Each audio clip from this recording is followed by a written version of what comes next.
На 3 недели пред истекот на законскиот рок, над 90% од даночните обврзници, чиј промет во претходната година надминал 10 милиони денари, како и оние кои вршат угостителска дејност и промет на нафтени деривати на мало, ја започнале постапката за промена на старите со нови фискални каси, кои содржат GPRS уред.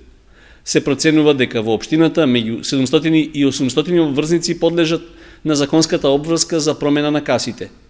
Од оние кои веќе ја започнале постапката, 1/4 веќе ги нарачале уредите од добавувачите и ја уплатиле потребната сума. Останатите доставиле нарачка, но се уште се на почеток од постапката. Кај угостителите забуна создава дали и собствениците на кафе барови имаат обврска да извршат замена на фискалните каси до крајот на месецот. Причина за тоа е што тие, освен пијалоци, не служат храна, но според прописите и тие се вклучени во групата што треба до 31 октомври да набави нова фискална апаратура. Рокот за сите други помали даночни обврзници е до 31 јануари идната година. Од управата за јавни приходи ги повикаа големите даночни обврзници да не го чекаат последниот рок за да ја извршат промената.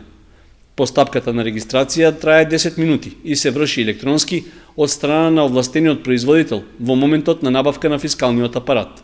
По успешната електронска регистрација во системот на УЈП, обврзникот може веднаш да го постави фискалниот апарат со GPRS уред во деловниот објект и да врши регистрирање на готовинскиот промет.